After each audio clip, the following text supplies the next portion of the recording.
Hey guys, what's up? Welcome back to the video. In this video, we'll be talking more about The Batman 2022. We have a lot to cover in this video because we're going to be going over the entire prequel novel, the new Total Film magazine, and just talking a bunch more theories. So that's right, there's an official prequel novel for The Batman, and I don't want to just go pace by pace throughout the entire novel, so I'm going to be relating everything from the Total Film magazine to parts of the novel because everything basically goes hand in hand. And if you don't want to spend the time reading the novel like I did, well, actually, I listened to the audiobook of the novel, which is just the same thing. But if you don't want to spend that time on the audiobook or reading it, you can just watch this video because again, I'll be going through almost every single plot point mentioned in the novel. Before we get into it, if you guys are new out here, make sure to subscribe button, turn notifications on so you don't miss any time I have a new video or go live. But without wasting more time, let's get into it. So quickly before we get into the Total Film magazine, I do want to mention the Batman content going forward because up to the movie, I'm still going to be making content. I'm going to be covering as much as I possibly can. Again, I'm not watching the TV spots. I mentioned that in previous videos, but I'm not going to watch every single little TV spot because I just want to go in as blind as possible because I feel like I already know so much, but at the same time I feel like I know just enough to where it's like there's still like a hidden plot and all that kind of stuff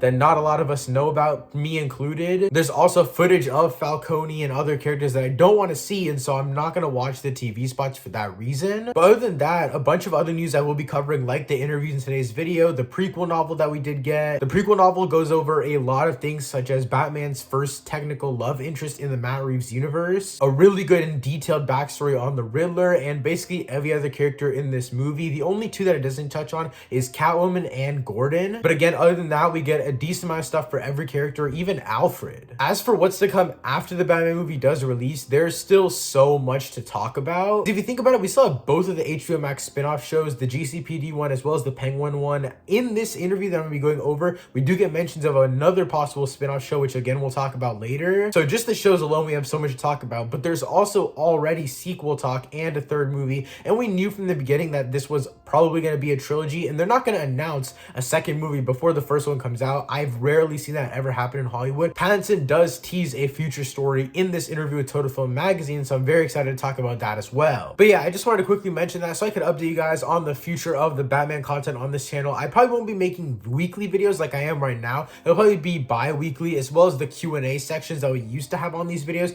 before the theories got super heavy. So leave some of your questions, comments, just random things you want to talk about the Batman in the comments down below. And even after the movie comes out, there's going to be even more to talk about because there's going to be so much world building that already happens. There's going to be even more questions. But yeah, without wasting more time, let's get right into it, talking about the Total Film magazine. And again, I'll be throwing in stuff from the novel here and there because it all does relate to the Total Film magazine. So I'm not going to be going through the novel point by point. I'll just be relating it to what's said. But starting it off here with the Total Film magazine, we start off with Matt Reeves talking about the Batman as a whole. He says, because I was doing a story that was not an origin tale, but an early days story, I wanted Batman to still be in a place in the city where he was not known in any way as someone who was out for good, explains Reeves. He was known as a vigilante. And when you think about it, if you know that there's a vigilante out there in the night, that's a little scary because someone's taking the law into their own hands and he's only appearing at night, dressed in a costume, and he's hurting people. That's scary. In the comics, there's a lot of versions of the villain stories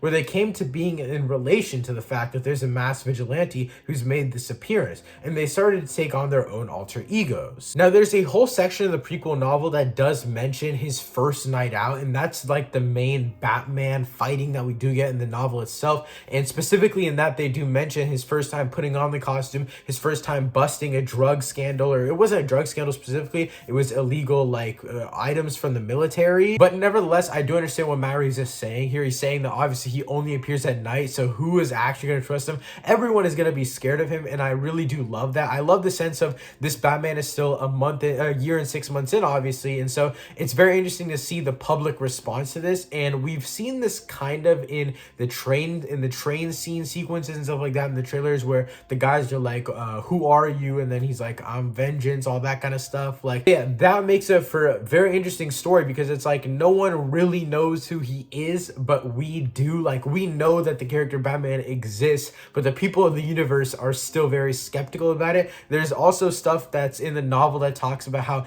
some people don't even want to believe in this bat-like figure. There's so much speculation surrounding Batman himself that no one actually knows what to believe. I just think it's very, very interesting and very, very cool that there is just a bat figure and everyone is like, just everyone's on the same idea of like, does this thing exist? What should we do with it? And should we allow it? Like, those are like our three main questions here, which I really do love. I think this also works in favor of Matt Reeves' Batverse that he's creating, and not Pattinson being part of the DCEU, because in the DCEU you already have heroes like Superman, like Wonder Woman, and this is kind of creating what I like to call the X-Men effect. And this happens in every universe. It's just really prominent in the X-Men stories, where it's like, what do we do with these mutants? They're like humans, but they're just like slightly enough different to where we can discriminate against them, and they're just so different from us. And it's not necessarily discriminating against Batman, it's more of, do you believe in the Batman? And so I think it's easier to do that when you don't have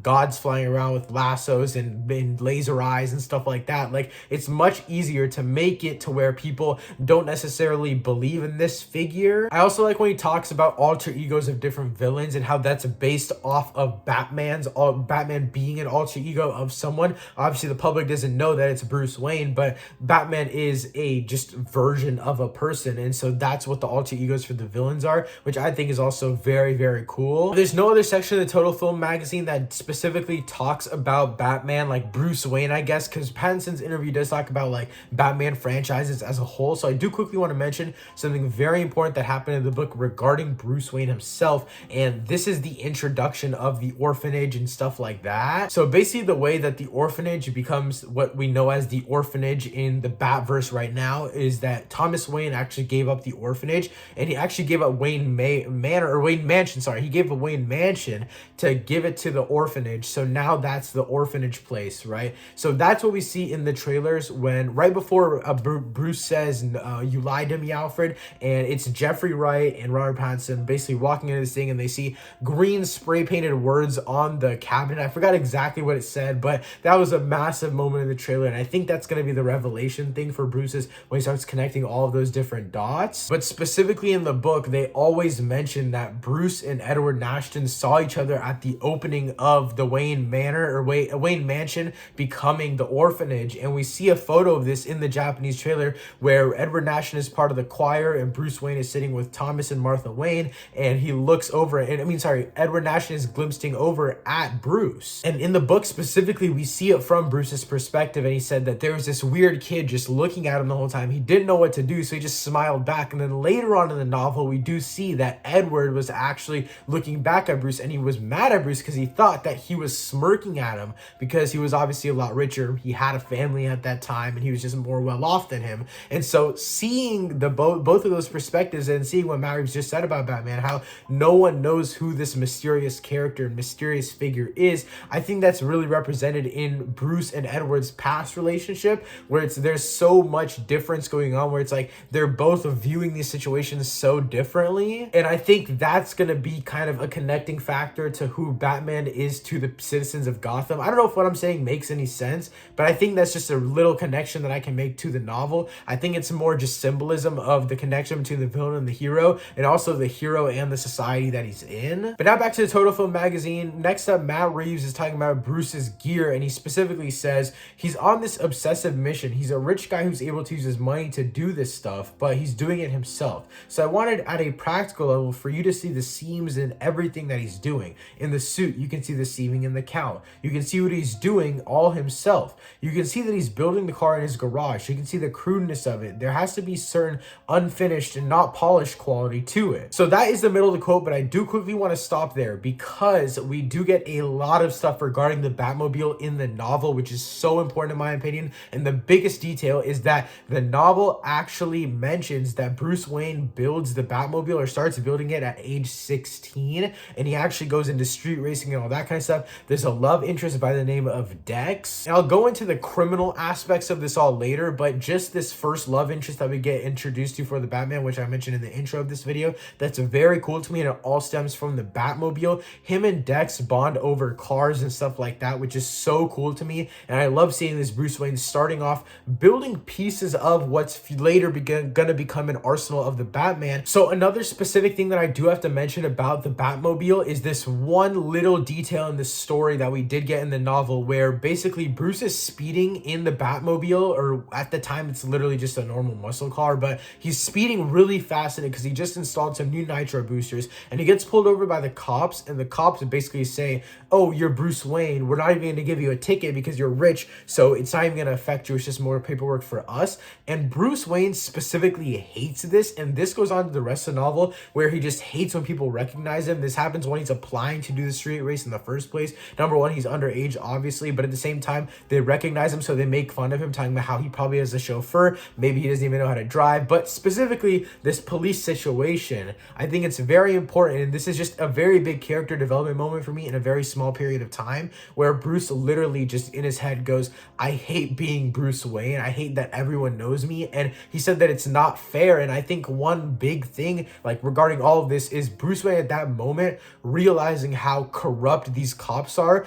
Bruce Wayne didn't even have to pay off these cops to let him go, they just let him go. And so imagine the cops that are willing to make bigger sacrifices letting higher ups go, probably people in the crime world, just by getting paid off. And there's also a whole chapter in the book that does talk about him making the suit, and specifically just where he sourced his material from and stuff like that, because he did specifically get it from Wayne Enterprises. But it's not that big of a deal. It was more just like Wayne Enterprises was a little bit more suspect of what he was doing with the materials, because he normally didn't want to be a part of Wayne Enterprises. He didn't want to take a leadership role and stuff like that. So that was very interesting, but they don't go into much detail because at a certain point in the book, after the big Riddler thing, which I'll talk about later as it does relate to the Total Film interview, as we get to that like ending section of the book, they do start to shy away from the details because it's getting closer to that period of time that the movie's actually taking place in. So obviously they can't give away too many details. The reason I brought up the suit chapter thing is because I love that Reeves mentions the sewing in the cowl and the seaming in the cowl and just the suit as a whole and how it looks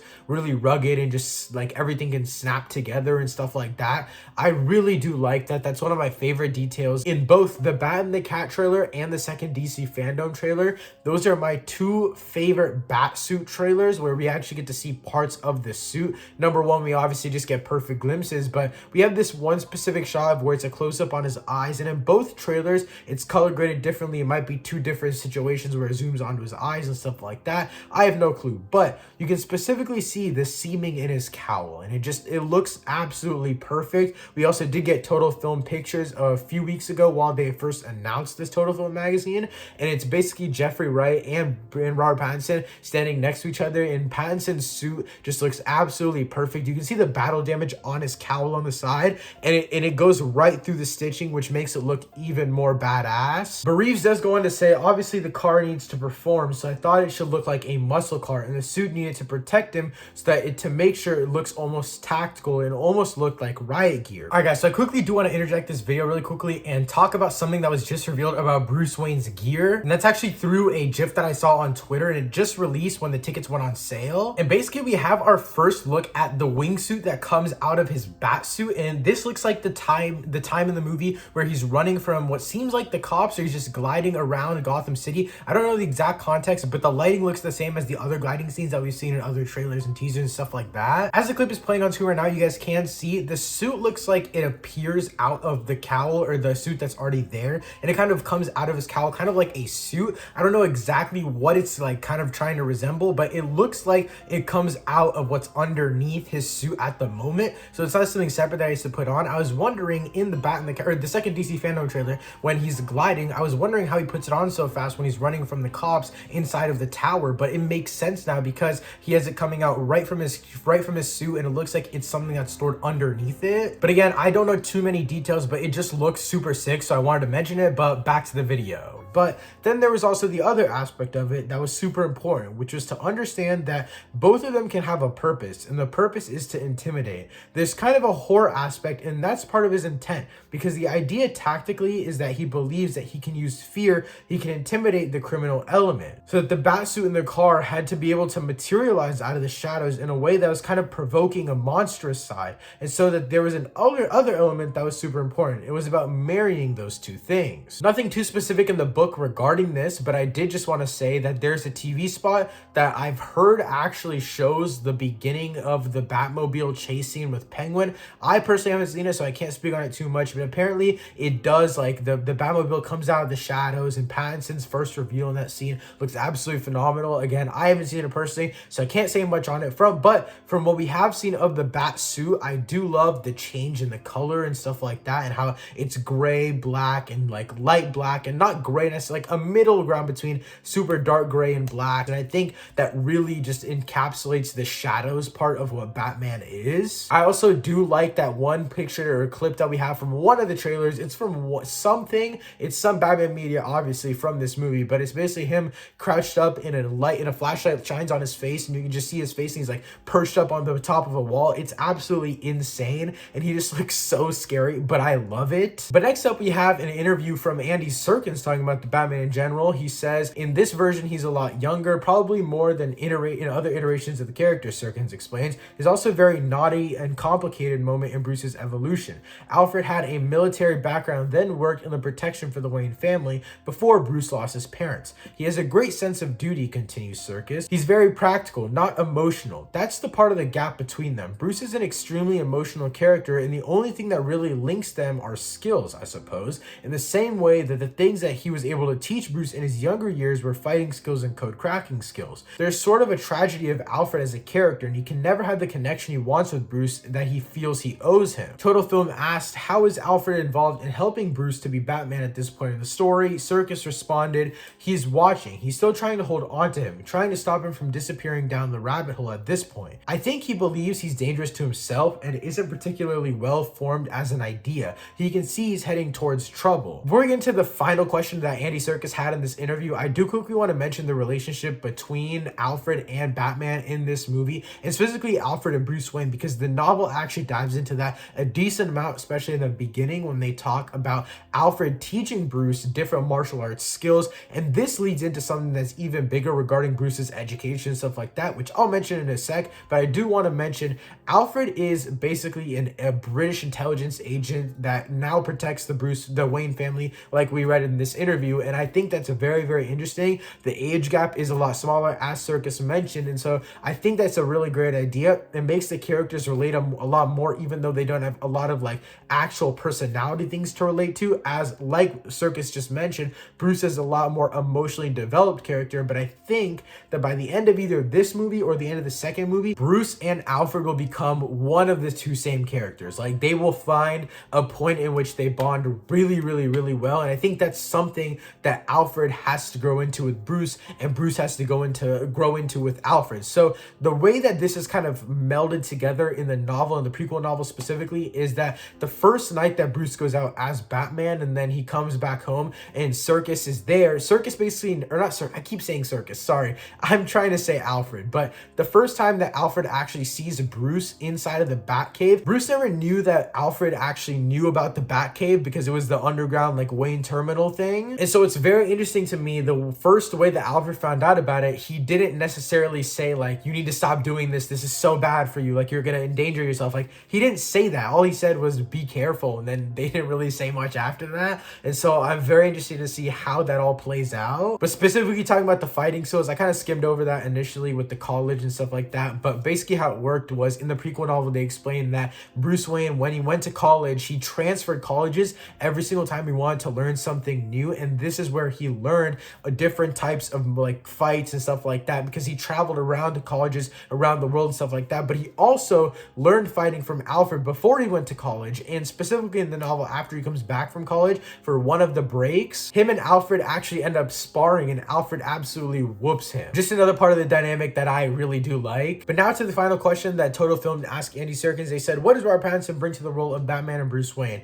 He said, I think Rob is amazing as Bruce and as Batman. He has this incredible range which allows him to play the vulnerability and insularity of the character. He manages that so beautifully and subtly, and then when he goes to the guise of Batman, he's incredibly tough and brutal. It's a Jekyll and Hyde situation, and he does it so gracefully and sensitively. Again, not much to say here, but this is what I've been saying the whole time. I think Robert Pattinson was built to play this Bruce Wayne. So Matt Reeves has said specifically that after like halfway through writing the script, it was meant specifically for Robert Pattinson. I again don't have much to say, but even Andy Serkis, the CGI goat, mocap goat himself, said that Robert Pattinson is perfect for this role. But now moving on to a total film interview that I did not expect, and this is an interview with John Toretto, who plays Carmine Falcone in The Batman. He specifically said, "I'm the person sort of behind the scenes," Toretto says of Falcone. You know, that person who's controlling everything. I looked at it that way and pieced it together with Matt, with the look.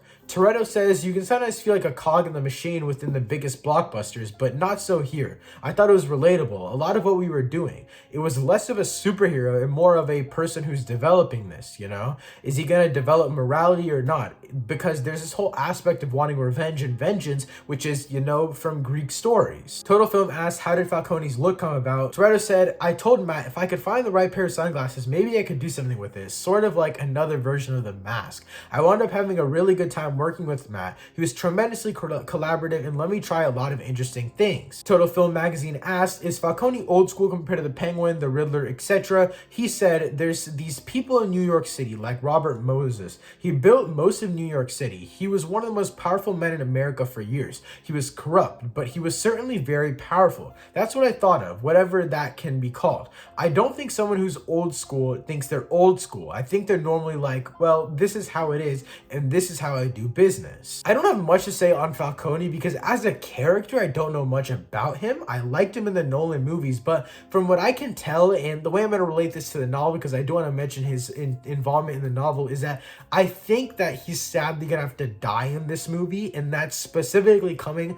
from information that we have in the novel. And I do not want him to die, but I think, again, it has to happen in order for Penguin to step up here. And I know I'm going to interject this section with a lot of Penguin talk and just the hierarchy of corruption in Gotham and stuff like that, but we do have a Penguin section coming up later in this video. But in the novel, it's mentioned that after Dex, the love interest for Batman, gets caught up in this entire smuggling military grade explosives, and just it's crazy stuff like that. I'm not going to get into the nitty gritty detail, but basically what happens is Penguin put Dex's dad into jail. The only way to get him free is to keep selling these things, and eventually her dad, or Penguin, will get her dad out of jail. But the person above Penguin is obviously Falcone, and Falcone finds out about this. Penguin is scared of him, and Dex's dad is scared of him, and this entire thing, this entire scheme that's going on, and the person that's trying to buy from Dex, they're all involved. It's a pretty big scheme going on here, and it still feels pretty ground level, which I really do like. But the whole point of what I'm saying is that Falcone, I think, has to die here in order for Penguin to take up this mantle.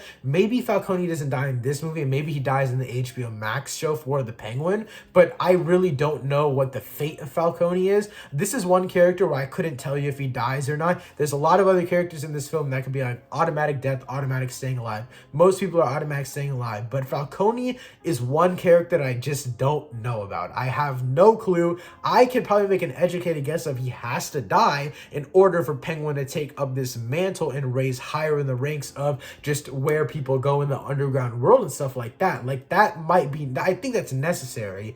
Do I want it to happen? No. But that's basically all I have to say about Carmine Falcone. Again, I did want to relate it to the novel because that's a pretty interesting part of this origin tale of Batman and how he knew about Carmine Falcone and all that kind of stuff earlier. But technically in the novel, we don't know if Carmine Falcone was arrested before. There is a clip from a TV spot. I did see a gif of it. I will not lie. I didn't watch the TV spot, but I saw a gif of it. It did look like Batman did arrest Carmine Falcone, so obviously there's probably some sort of connection already there. But now moving on to Jeffrey Wright talking about the Batman. Total Film asked him, Lieutenant James Gordon, what's this Gordon's relationship with the Batman? Jeffrey Wright said, my Gordon is very much partnered with Rob's Batman, and so there is, as Gary Oldman once described it, very much a Watson to the Batman's Holmes in our storytelling. He's still lieutenant. He's not commissioner yet. So it gave the character the opportunity to really dip his hands into the muck and be up to his elbows and be in the very much thick of things. Now, quickly before I go on with this interview, I do want to mention, I did cover the Movie Maker magazine a few weeks ago, and if you haven't already checked that video, I'll make sure to do so, but they do specifically talk about the dynamic of Lieutenant James Gordon and Batman and stuff like that, more of the detective side of things than this interview does, and so I'd really recommend checking that out. I think one really important thing about this, just the little section of the interview that I read so far, is that he specifically specifically mentions that he's not commissioner yet, he's still a lieutenant. And so being commissioner, I think that obviously he's going to become commissioner within the next two movies in some way, shape, or form. It's going to happen. It has to happen. But as of him being a lieutenant right now, that does give him more leeway with being with the Batman and stuff like that. And this is why I didn't mention this earlier in the video when I talked about people being scared of the Batman and stuff like that, even cops. The reason I'm waiting until now to talk about this specifically is because I think that Jeffrey Wright's Lieutenant Gordon is the only thing that's going to stop the cops from turning on the Batman until they stop believing Gordon. When the Batman might have gotten framed from something so massive that none of the cops at GCPD believe Gordon anymore. Like it's like they believe Gordon for long enough, but then the Riddler frames the Batman for something so huge that all of the cops just turn on it. And this is why in one of the trailers we do see the current commissioner say he's a vigilante and saying that why should we trust him and stuff like that. And I'm going to go back to that line a lot because it's very important in this relationship between Jeffrey Wright's Jim Gordon and Robert Pattinson's Bruce Wayne. The reason why these characters meld so well together, I feel like, is because they're the two that aren't like corrupt, I guess, and they're the two that have a good heart. And when everyone in GCPD stops believing Gordon about this Batman guy, that's when everything turns, and that's what I'm really excited for. But moving on, Jeffrey Wright did say the Gordon I built and that Matt envisioned is a Gordon for the 21st century that exists within the 21st century Gotham, and that is updated in the same way that we update the Batmobile, says actor Jeffrey Wright, who follows in the footsteps of Pat Hingle, Gary Oldman, and J.K. Simmons in playing the character. I think it's been, to some extent, a theme for him, that he's well-intentioned and eternally overwhelmed. He's just up to his gills. And so this relationship at the beginning, that what we see is newly formed. This is year 2, of course, of the Batman's work. So it's fresh. We're at the bottom floor of their trust building. Again, this goes into what I just mentioned before, is that even Gordon and Batman still have some trust issues here and there because it's still so fresh, but the connection between Gordon and Batman is still a lot stronger than GCPD as a whole and Batman. But the final question that Total Film did ask Jeffrey Wright was, when we meet him, who's the biggest thorn in Gordon's side? Wright said, the thorn in his side is Gotham, just the larger environment and the issues that the city is facing and the ways that it's fallen from grace and the way that it's infected all elements of the society and the institutions within it, including the Gotham Police Department. Now, this one quote is my favorite part of the entire Jeffrey Wright interview because it specifically mentions how the city has fallen from grace. Now, we do know from the prequel novel specifically that after the Waynes died, the city just absolutely fell. It plummeted. Everything got worse and worse and worse and worse.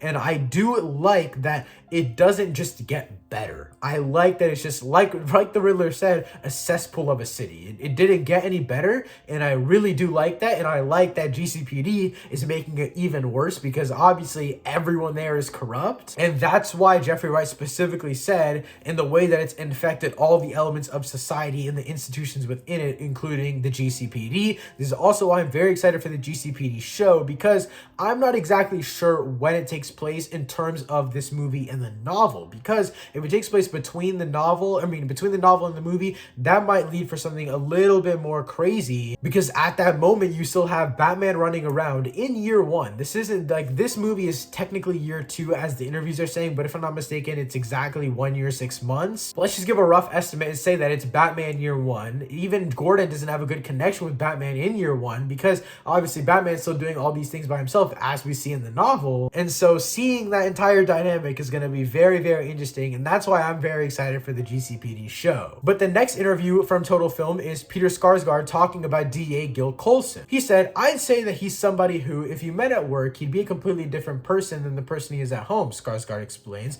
He's a corrupt politician, basically. A corrupt attorney. It's easy when you get a character like that, just throw him under the bus. So I liked immediately that Matt talked about something that he had that was more complicated. Now, we obviously know that Gil Colson dies. I think it's a given already from the trailers and the plots and all that kind of stuff. It's obviously obvious that DA Gil Colson is going to die. But what I get from this is that Matt Reeves really does have an interest in all these little side characters, even if they are going to die. It seems like DA Gil Colson is going to be the first death from the funeral scene, which I have not seen in full, by the way. I don't know if it's a flex nowadays to not have seen that entire scene, but personally, I haven't seen the entire scene. I actually have no clue what any of the dialogue is. I don't know what goes on. on. But back to what I was talking about, DA Gil Colson. So obviously he's gonna die, and the reason why I bring this up is because Matt Reeves had a very big interest in just this little role of a character, so I wonder how big of a role the next DA is gonna play, and I think that the obvious choice is DA Harvey Dent, and I don't want him to be specifically in this movie. I'm not gonna say that I need Harvey Dent in this movie. I don't want Two-Face in the second movie. I don't need that.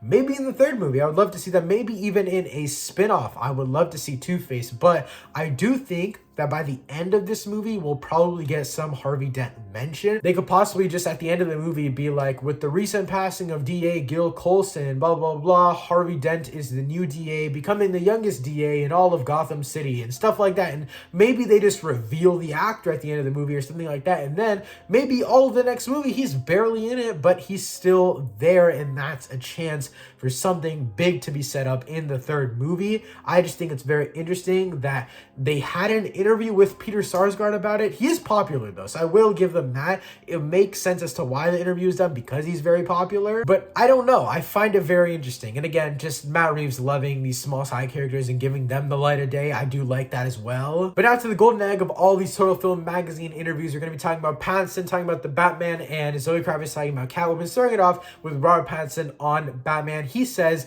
like many, Pattinson grew up fascinated by Batman and Bruce. Out of all the comic book characters in that kind of movie, I've seen every single one of the Batman movies in the cinema, which I can't really say I've done for any other series, he explains. I was always really looking forward to them coming out. There was the combination of just being so attracted to it, but also feeling like it had a lot of movies made about it, and none of them are bad movies. People kind of shit on them, but they're not actually bad. They all kind of completely achieve what they're set out to achieve, and they're all really interesting according to their time and place. I don't know, I just had a weird instinct about it, but I've always loved the character. Now quickly before we get on the second section about Pattinson on the Batman, I will say I'm very happy that Robert Pattinson just loves the character of Batman as a whole. I think that's very important for any superhero actor to know about. But moving on, Total Film says, while this won't dwell on the character's origin, the tragedy will still fuel the character. He's got an enormous trauma inside of him, and he's built this intricate psychological mechanism to handle it, says Pattinson. It's like a really bad self-therapy, which is he's ended up being Batman at the end as self-help, he laughs. And I really love this. I mentioned this in all of the interview videos that we go over and we talk about, but specifically relating this back to the novel, there's one specific section near the very end where Batman's help saves his first victim, I guess, and it's not even Batman who does it, it's Bruce Wayne. So basically in this whole situation in the novel, the Riddler plants a bomb on the back of Dex's car while they're street racing, just because the Riddler is annoyed, as he is actually a food delivery guy, which I don't think I mentioned in this video so far. But yeah, basically Riddler's a food delivery guy, and he sees all these rich kids racing all the time, so he decides he's gonna do something about it. So this is basically the origin tale of Bruce Wayne and Edward Nashton becoming their respective heroes and villains at the same time. More specifically, Edward obviously plants the bomb on Dex's car. Batman, aka Bruce Wayne, sees the bomb. The car kind of like lights on fire, as the novel describes, and then Dex pulls over to the side. Bruce could keep going because obviously I did also mention this, there is a bet going on. There's a $50 entry, and the winner obviously gets all the money. So there is an incentive to this, by the way, but obviously Bruce Wayne's already rich. Almost every kid that's street racing is rich, so they don't really need the money, but that's besides the point. So again, there is an incentive. So this does add another layer to this decision made by Bruce Wayne. So basically Bruce sees Dex's car kind of light on fire. He gets out of the car, and then he goes to Dex's car, he breaks her window and pulls her out. But this is where the origin comes in for Riddler and Bruce to really become their respective people. Seeing all this from a distance, Edward Nashton realizes that this whole situation gives him completion and kind of fulfills that need inside of him to do something, and that's kind of cause pain to those who deserve it, at least who he thinks deserve it. But on the other hand, Bruce Wayne also finds some sense of accomplishment in saving this person. And I forgot to mention this as well, but Bruce Wayne earlier in this novel is actually asked by Alfred, what does he want to do with his life. He needs to decide what he needs to do, what he wants to do with the rest of his life. And Bruce Wayne in this moment finds that out and finds out that he gets a lot more joy. He gets the same excitement that he gets from street racing and all this kind of stuff as he did when he saved Dex for the first time. And so Pattinson specifically saying it's like a really, really, really bad self-therapy, which has ended up with him being the Batman at the end as self-help. That specifically just gets me so excited, especially in the context of reading the novel. But now moving on to Zoe Kravitz as Catwoman, she says, it's really an interesting dance, continues Kravitz. You really can't tell if they like being around each other or if they can't get away from each other or if they're using each other. I like this description. I think it's what like peak Batcat looks like. I think it's very interesting. As I mentioned in a lot of my previous videos, I'm not that big of a Batman comic reader, so I don't know Bat and Cat dynamic too well, but from what I do know, from what I have read and what YouTube videos I have watched on these character dynamics, I can tell you that this sounds very accurate. But moving on, Kravitz is also keen to stress that this is not the fully formed version of the character that we might expect. Selina's not Catwoman yet, she says. She's a girl who works at a bar, and so we meet her at major crossroads where we see glimpses of Catwoman, but she's not there yet. She's also reluctant to put Selina into any hero, anti-hero, or villain box.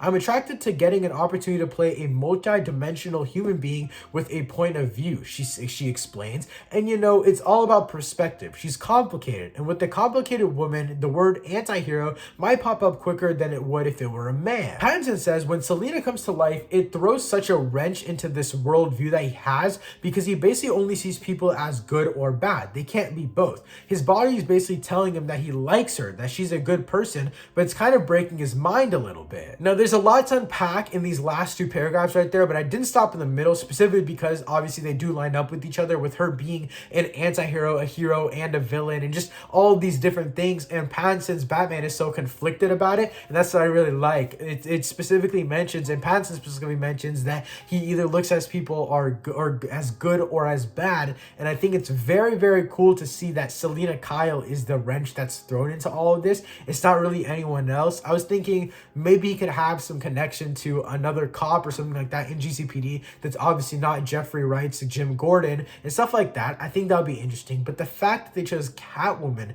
to have this wrench thrown in here as a love interest, and how he literally says right here he's physically attracted to her, but mentally she's throwing him in for a whirlwind, which I just love to hear. I also specifically like that Zoe Kravitz says where we see the glimpses of Catwoman, but she's not there yet. I think it's very interesting that she says yet. The next section is sequel discussion, but I do have one more thing that I do want to say about Catwoman, which is we don't hear anything of her in the prequel novel, which is very important to me because I do think that this movie is going to be the true origin of Catwoman, and that's why I completely believe her when Zoe Kravitz says Selina's not Catwoman yet. Like, I think that is the 100% accurate description. That's what I'm very excited for, because Bruce has obviously already been Batman for a year and 6 months. Obviously, Selina Kyle has probably been robbing places and doing these little side crime missions, I guess you could say, around Gotham for a little while now, but she's still just a barista. I do think that Selina Kyle is going to throw a massive wrench in just who Batman is as a whole, his beliefs, not just the good or bad thing, but just everything that he believes in general. But with that being said, I do want to move on to the final section of this Total Film interview titled Sequel Discussion. So starting it off, Total Film magazine says, while sequels are yet to officially be announced, 2 spin-off series for HBO Max are in the works, one focused on the Gotham City Police Department, another on Farrell's Penguin. Kravitz also doesn't hide her excitement at the possibility of getting to explore her character further. To see a person like Selina really get in touch with her power and become Catwoman, that's a journey I'm really interested in exploring, that we haven't quite seen that yet. We usually meet Catwoman and it's either a very quick transformation, an overnight thing, or she's already there. And so to find the emotional journey that brings her to the place where she's making the choice to be this person, it was what I'm really excited about. When I saw it the first time, even from the first shot, it does feel incredibly different tonally to other movies, he says, and it's so strange, and it's sad and quite touching. It's really unusual Batman story, and it almost seems harder for me to imagine it being a series afterwards. And then Pattinson goes on to say, when I saw it the first time, even from the first shot, it does feel incredibly different tonally to other movies, he says, and it's so strange and it's sad and quite touching. It's really unusual Batman story, and it almost seems harder harder for me to imagine it being a series afterwards. I mean, they always have little bits at the end that's like, oh, and coming up. But other than that, it feels strangely personal. And I think people will be quite shocked at how different it is. Obviously, there's a lot to break down here. So specifically, I do want to mention Zoe Kravitz talking about a Catwoman spinoff. Obviously, I think that is probably going to happen. I do think that all of the shows will be limited series. I think that the only one that could be a maybe 2 or 3 season thing is the Penguin show, but I doubt it because I think that the show itself, one season will probably just set Penguin up, and then he'll actually be a bigger role in movies 2 or 3, something like that. I don't think that any of the shows are gonna have multiple seasons, but I do think that they could do something really cool where it's like a GCPD and the Penguin show before movie 2, and then the Catwoman show could be between movies 2 and 3, where in 3 she's actually like an absolutely insanely massive part. I know a lot of people would be like, oh, but it's a Batman movie, I want more Batman this, Batman that. Like, that's cool and all, but I genuinely would love to see Selena Kyle be a really like massive main character part. Just make it 2 main characters, not a main character and a side character. I would love to see that, especially if she's a really well built up character. I don't want to see her be a main character being built up in the moment, but if she's already a solidified character, I wouldn't really mind it. But now moving on to what Robert Pattinson says about Bruce Wayne and how this movie specifically just doesn't feel like it needs another movie other than like the setup at the end. I'm very excited about this because when I did cover the early screeners and early reactions for this movie, if you guys haven't already checked out those videos, make sure to do so. But there was complaints amongst Warner Brothers themselves talking about how they were scared that they were going to be doing too much sequel baiting. And so what Robert Pattinson says right here, talking about how obviously at the end they're going to be teasing what's coming up next, I do think that it's going to be Barry Keoghan's Joker that's going to be teased, or it could even be the Harvey Dent thing that I talked about. But I'm glad that he says this specifically because he worked it in a way that makes it seem like it's not going to take away from what this movie is. And the reason I think that is because he says that it feels incredibly different tonally to other movies. He literally calls it an unusual Batman story. So I do think that for most of this movie, it's going to be one enclosed thing. And then towards the end, they'll just add something slight there for the sequels and stuff like that, which are obviously going to happen. Like these spinoffs are happening. They're not going to do 2 spinoffs after a movie and then not do anything else after, in my opinion. But having no setup within the movie itself and then just having a little bit at the end, I think that's absolutely perfect. Give me a fully contained story with an arc for Batman, Catwoman, Riddler. Give me an arc for everyone and then just put in a little bit at the end for me. That's great. But yeah, guys, that's basically it for the end of the Total Film Magazine interviews, as well as going over the prequel novel for The Batman. Again, there's a lot more Batman content coming on the channel in the near future, so make sure to subscribe and turn notifications on so you don't miss any time I upload a video or I go live. Obviously, I'm going to be doing theory videos of the Batman. I'll, of course, always be doing those, but merchandise-like videos, when all of my Funko Pops come in, I'll definitely make a video on them. Thank you so much for watching. I'll see you next time. Peace.